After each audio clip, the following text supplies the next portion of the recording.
안녕하세요. 해외 선물 나스닥 100%의 100%입니다. 오늘 영상은 가장 빠른 지표 CCI에 시그널 선을 추가해서 안정성을 높여봅니다. 이런 이름으로 영상을 한번 만들어 볼까 합니다. CCI 지표는 여러 지표들 중에 굉장히 빠른 지표로 아주 이름나 있는 지표예요.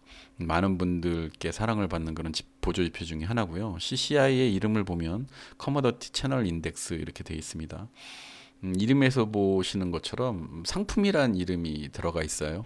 그래서 1980년도에 이제 도널드 알 램버트라는 분께서 이제 발표를 하신 그런 보조 지표인데 그 당시에는 이제 주식에서 사용되기보다는 상품에서 많이 사용됐다고 합니다. 그래서 뭐 계절성 상품이라든가 이런 상품이 시작되고 끝날 무렵에 대한 그런 예측을 하는 그런 보조 지표로 사용됐다고 하는데 지금은 주식 시장에서 많이 사랑받는 그런 지표 중에 하나죠. 일단은 빨라서 좋다. 이렇게 표현 한마디로 말씀드리면 그렇게 말씀을 드리고 싶어요. 지표 자체는 일정 기간 동안의 평균값과 그 차이에 대한 거를 우리한테 이제 직관적으로 눈으로 보일 수 있게 이렇게 표현을 해줍니다. 그래서 그 추세의 강도라든가 방향을 저희한테 알려주는데 좀 전에 말씀드린 것처럼 주기 추세의 길이보다는 그 추세의 시작과 그 끝을 나타낸다는 점에서 굉장히 유용하게 사용이 됩니다. 그런데 이 CCI 지표 같은 경우는 기준선이 0이고요. 지표마다 그 기준값이라든가 그 선을 보는 값들이 다 다르죠. 근데 CCI 같은 경우는 기준선, 가운데 기준선이 0이고 상단은 100, 하단은 마이너스 100 이렇게 표현이 되어 있습니다. 우측 사진을 이제 캡처 사진을 보시면 제가 이제 CCI 키움증권 영웅문 글로벌에 있는 CCI예요. 요걸 제가 이렇게 사진에 동그라미를 쳐서 여기다 올려놨는데 이렇게 과매수 과매도 구간이 표현이 되고요. 중앙에는 이제 중심선 이렇게 표현이 돼 있죠. 그래서 이렇게 선 세 개를 가지고 과매수 과매도를 구분하고 0을 기준으로 한다. 이렇게 좀 알고 계시면 좋으실 것 같고요. 매매 응용 부분에서는 이제 말씀드린 것처럼 일단 선이 세 개잖아요. 그렇죠?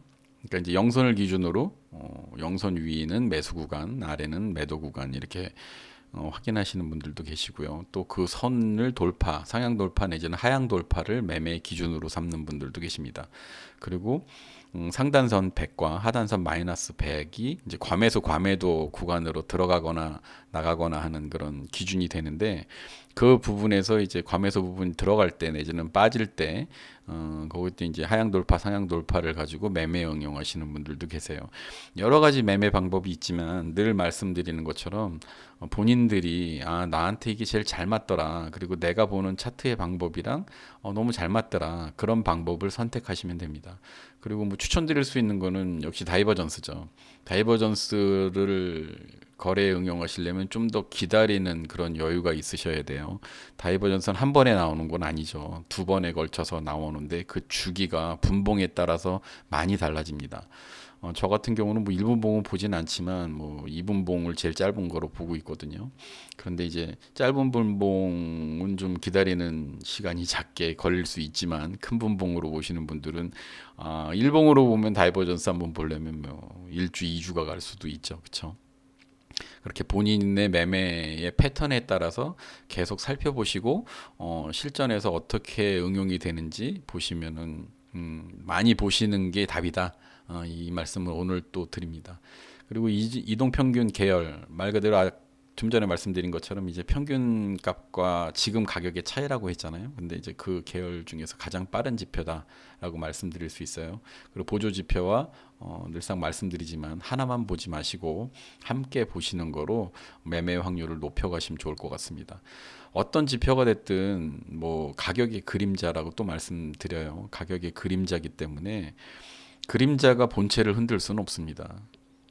언제나 본체가 움직이면서 가격이 움직이면서 보조 지표가 함께 움직이는 거기 때문에 너무 과신하실 필요도 없고요.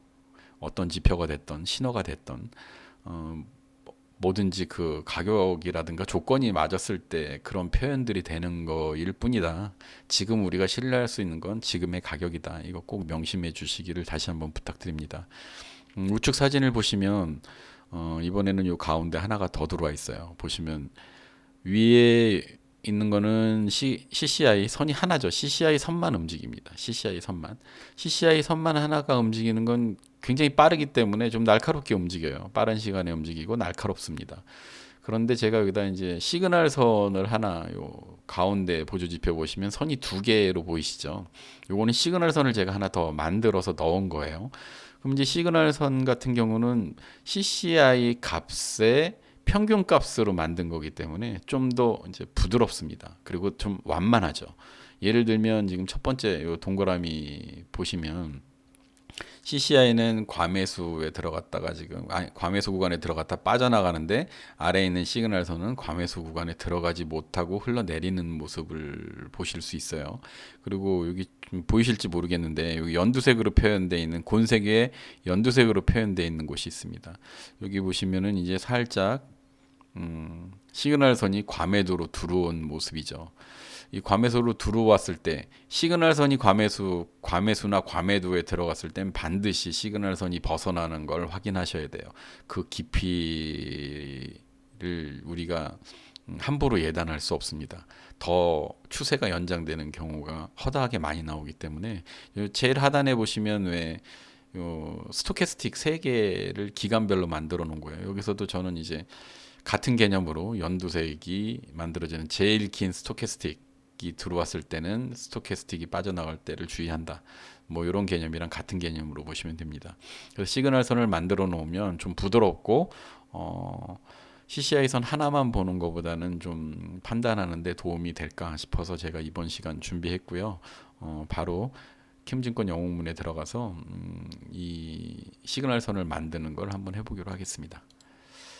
지금 보시는 화면은 키움증권 영웅문 글로벌 차트고요. 여기서 이제 오른쪽 클릭을 하시면 수식 관리자 보이십니다. 수식 관리자 클릭하시고요. 그러면은 이제 여기 지표들 많이 나오죠. 우선은 저희가 이제 시그널 지표를 하나 복사를 할게요. 일단 모멘텀 지표에서 RSI 시그널 돼 있죠. 여기 클릭하시면 이제 RSI 시그널 선을 수식 2에서 이렇게 보실 수 있습니다. 그럼 요거를 일단 복사를 할게요. 컨트롤 C 하시고요.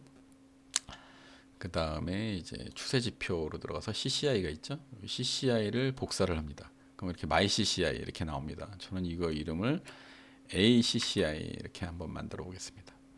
그럼 아까 복사하신 거를 여기 수식 2에다가 이렇게 붙여넣기를 하십니다. 그런데 붙여넣기를 하는데 보면 여기 RSI라고 되어 있잖아요. 그래서 이거 RSI를 CCI로 이름을 이렇게 바꿔놓고 여기는 이제 시그널 그냥 대문자 S 이렇게 표현해 놓겠습니다. 그럼 수식 1번에는 CCI가 들어와 있고 2번에는 이제 요 에버러지 평균값이죠. CCI의 시그널 선이 이렇게 만들어지는데 지표 설정 조건이 있어요. 지표 설정 조건에는 원래 CCI는 피어리드밖에 없는데 이번에는 새로 생긴 이 시그널이 하나 더 있죠. 그럼 이 시그널을 복사를 하셔서 지표 설정 조건에 이렇게 붙여넣기를 합니다. 그리고 피어리드 얘가 이제 9로 돼 있죠. 그럼 일단은 폴트 값을 저는 뭐 6 이 정도로 줘보겠습니다. 9, 6이면 굉장히 빠릅니다. 그 다음에 이제 수식 검증 이상이 없죠. 라인 설정으로 가볼게요. 라인 설정으로 가면 CCI 선은 저는 빨간색으로 한번 만들어 보고요. 그 다음에 상단 100, 하단 마이너스 100의 과열권을 이제 붉은색, 또 하단선은 이제 곤색 이렇게 해서 좀 직관력을 한번 높여 보겠습니다. 그렇죠? 이제 진한 선으로 나타나니까. 그리고 CCI 선은 찐보라로 해보겠습니다. 선은 뭐 본인들이 좋아하시는 색으로 선택하시면 될 것 같아요. 그리고 시그널 선을 클릭을 하세요. 시그널 선을 클릭을 하시고 요 선은 곤색으로 한번 해보겠습니다. 곤색. 그리고 스타일은 실선으로 이렇게 표현해 놓으셔야 보기가 편하시겠죠. 그리고 과열이나 침체는 저는 연두로 해서 좀 직관력을 좀 높여 볼게요. 그리고 기준값이죠. 여기 기준값 좀 전에 있던 것처럼 100, 그리고 침체도 마이너스 100.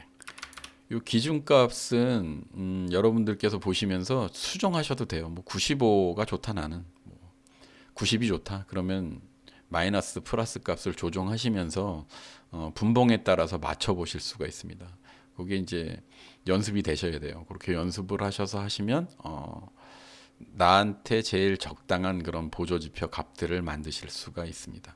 그래서 S 마찬가지고요. 시그널도 마찬가지, 또 CCI 선도 마찬가지입니다. 기준값들을 스스로 만들어 보실 수가 있습니다. 그럼 이제 수식 검증 다시 한번 해보고 작업 저장하겠습니다. 작업 저장 됐죠? 그럼 이제 닫기에서 나가시고요. 기존에 만들어서 보여드렸던 요 CCI 시그널 선 있는 거는 제가 지우고 방금 전에 만들었던 걸 다시 펼쳐볼게요. 지표 추가입니다 이번엔. 그 다음에 ACCI 이름 만들었죠? ACCI 나옵니다. 적용하면 이렇게 지금 나와 있죠. 그럼 이제 기존에 있던 것과 새로 만든 거 이렇게 표현을 해서 돼 있는데 지금 보시는 것처럼 CCI 선이 하나만 움직이는 거에 비해서 이제 크로스라든가 뭐 이런 것들이 만들어지고요. 이 연두색 부분이 눈에 띄죠. 예를 들어서 CCI 하나만 있을 때는 이제 과매수에 들어갔다 이제 빠져나가서 여기서 이제 옆으로 횡보하는 구간이 보이는데 사실상은 이제 캔들을 보시면 가격은 계속 오른쪽으로 지금 볼린저 밴드 상단을 타고 올라가고 있는 모습이 보여집니다. 그럴 때 시그널선은 좀 느리기 때문에 시그널선이 이제 과매수 구간에 들어와 있는 모습이 보이죠. 그럼 이런 구간들 주의할 때 물론 스토캐스틱도 이렇게 같이 따라서 들어오긴 합니다. 근데 좀 느리죠 얘보다는. 그래서 얘가 빠져나갔다 그래서 이런 식으로요. 너무 성급하게 이제 진입하는 부분을 좀 막아줄 수 있더라. 그런 부분에서 제가 이제 시그널 선을 한번 여러분들께 이제 보여드렸습니다. 그래서 시그널 선을 이렇게 만들어 놓으면 선이 하나일 때보다 두 개일 때 유리한 점은 뭐 신호를 만들 수 있잖아요, 그렇죠? 데드 크로스, 뭐 골든 크로스 이런 경우로 신호를 만들 수도 있고, 이렇게 지금 저랑 같이 해보신 것처럼 색상을 넣어서 제가 매매하는 그런 시점에 대한 그런 직관력을 좀 높일 수도 있죠. 그리고 지난번에 OBV를 만들었을 때처럼 지금 만든 CCI 시그널선을 만들어 놓은 것도 일목균형표란 이름을 붙여서 요 구간, 요 중간에 떠 있는 선과 선 사이를 다 메꾸실 수도 있습니다. 그래서 이제 그런 부분들을 한번 연구 한번 해보시고요. 분봉이 어느 분봉에 짧은 분봉은 CCI 값이 뭐 9가 잘 맞더라, 뭐 14가 잘 맞더라, 12가 잘 맞더라 이런 부분들을 직접 한번 맞춰보시고 그리고 실시간에 어떻게 움직이는지 확인을 하시는 거예요. 그래서 실시간에 어떻게 움직이는지 확인을 하시면 지금 제가 말씀드린 보조 지표만 해도 이렇게 많아졌어요. 그렇죠? 많아졌습니다. 그래서 이렇게 많은 지표들 이 중에서 본인들이 이거 제일 잘 맞는 것 같다 나한테 그런 것들을 좀 선택하시고요. 그리고 선택하셨으면 그 지표를 어떻게 응용할 건지에 집중하셔서 보시면 되겠죠. 지금 제 차트가 점점 이제 복잡해지고 많아지고 있습니다. 그런데 모든 거를 다 보실 필요는 없어요. 본인이 제일 적당하게 보실 수 있는 것만 해놓으시고 매매의 기준은 간편할수록 좋습니다. 지난번에 제가 이거 지우지 않고 이게 남겨놓은 게 있는데 당일의 중심선, 그렇죠? 그리고 볼린저 밴드의 중심선에 어떻게 부딪히는지 중심선 위에 있나 또 볼린저 밴드 위에 있나 그리고 CCI 가장 빠른 CCI나 스토가 어떻게 움직이느냐에 따라서 매매에 참여할 수 있겠죠. 이 선과 선 사이, 그렇죠? 선과 선 사이, 볼린저 밴드의 선과 선 사이 이런 부분들을 우리가 응용할 수 있고 추가로 저희가 이제 지난번에도 말씀드린 뭐 이런 추세선들 같이 만들어 놓는 거 꼭 잊지 마시고 또 지지나 저항선들 표현하는 방법들 꼭 잊지 않고 함께 사용하셔야 됩니다. 뭐 물론 차트가 복잡해 보이긴 하지만 자주 해보시고 많이 만들어 보시고 또 써보시면 점점 눈에 익숙해지세요. 보조 지표에도 뭐 많이 만듭니다. 보조 지표에도 뭐 이런 식으로 타이버전스잖아요, 그렇죠? 이 부분 이런 식으로 이제 확인할 수 있기 때문에 좀 복잡하고 좀 귀찮더라도 이렇게 선을 긋는 연습들 뭐 이런 거 많이 해보실수록 다 본인들이 이제 숙달되는데 굉장한 도움이 많이 될 거예요. 그리고 어느새 이렇게 크리스마스 이브 날이 됐습니다. 올해도 이렇게 거의 다 가고 있는데 우리 모든 시청자 여러분들 즐거운 크리스마스 보내시고요. 날씨는 뭐 이렇게 많이 춥고 지금 굉장히 차갑죠. 그리고 눈도 많이 오고 뭐 그러고 있습니다만 뭐 엊그제 이제 동지도 지났고 동지가 지나면 이제 해가 좀 길어질 거 아니에요. 그럼 이제 따뜻한 날이 이제 어느 순간 우리가 생각지도 않은 순간에 이제 올 거다. 그것처럼 이렇게 우리가 자연이 보면은 항상 뭐 24절기가 있고 자연도 이렇게 순환하잖아요. 이렇게 호흡을 하는 거죠. 숨 쉬고 리듬을 타고 주식도 똑같이 리듬을 타고 움직입니다. 그래서 항상 어느 종목을 매매를 하시던 그 리듬을 타는 거가 제 1번이에요. 보조 지표나 이런 것들보다는. 그래서 리듬을 좀 타고 함께 호흡하고 얘들의 호흡이 어떻게 되는지 그날 그날마다 호흡이 달라질 수 있죠. 작년에 크리스마스 이브와 올해 크리스마스 이브는 반드시 오지만 같은 날일 수는 없잖아요. 그것처럼 보조 지표를 응용하시고 차트를 보고 매매하실 때도 이런 상황이 이렇게 됐다고 해서 반드시 예전과 동일하지는 않습니다. 그래서 언제나 매매는 학습보다는 제가 말씀드리죠. 이런 차트 매매들은 학습보다는 경험의 영역이고 그 경험이라고 자꾸 말씀드리는 이유는 뭐냐면 대응이에요, 대응. 이런 경우에 이렇게 됐는데 저렇게 됐는데라고 확신하지 마시고 이런 경우에 이럴 수 있어로 가셔야 되는 거죠. 그렇죠? 그리고 이럴 수 있는데 그렇게 생각처럼 되지 않았을 때 그 시장을 그대로 수용하고 받아들이고 다음 매매에 바로 연결할 수 있는 그런 유연성이 필요할 것 같습니다. 날씨는 많이 춥지만 오늘도 여러분들 성공 매매 하시기를 응원드리고 제가 작게나마 도움이 되기를 바라는 마음으로 이렇게 영상을 한번 만들어 봤습니다. 오늘도 끝까지 이렇게 영상 시청해 주셔서 감사드리고요. 여러분들의 성공 매매를 응원합니다. 네, 감사합니다.